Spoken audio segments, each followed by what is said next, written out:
ये कहानी है एक दूर दराज गांव की, जहां दिन में खामोशी और रात में खौफ बसा रहता था। इस गांव के किनारे एक पुराना और वीरान सा घर था, जहां एक बूढ़ी औरत अकेली रहती थी। गांव वाले कहते थे कि ये बूढ़ी औरत जादू जानती है, इसीलिए सब उससे दूर रहते थे। जाहिर में वो कमजोर लगती थी, मगर इसकी आंखों में अजीब सी चमक छुपी हुई थी। इस औरत को गांव की नौजवान और खूबसूरत लड़कियों से शदीद हसद था। वो चाहती थी कि वो हमेशा जवान और खूबसूरत रहे, चाहे उसके लिए किसी को जान ही क्यों न देनी पड़े।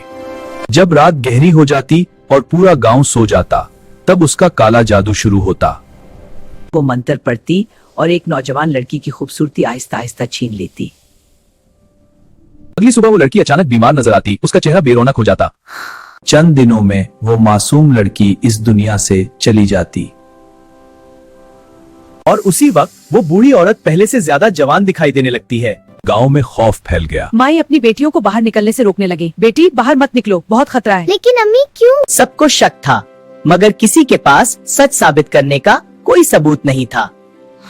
इसी गांव में एक बहादुर और समझदार लड़की रहती थी, जिसने सच का सामना करने का फैसला किया। मैंने गांव के बुजुर्गों को सब कुछ बता दिया। बहुत अच्छा किया बेटी, हाँ तुमने सच कहा। शुक्रिया बुजुर्गों। चलो सब मिलकर इस वीरान घर की तरफ बढ़ें। हाँ, मिलकर जाएंगे। ठीक है, चलो।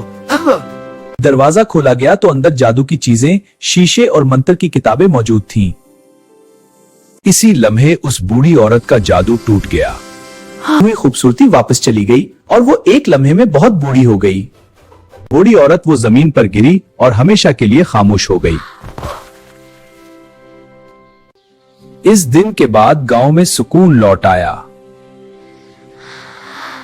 नौजवान लड़कियां महफूज हो गईं और खौफ हमेशा के लिए खत्म हो गया। ये कहानी हमें सिखाती है कि बुराई चाहे कितनी ही ताकतवर क्यों ना हो, अंजाम उसका हमेशा बुरा होता है।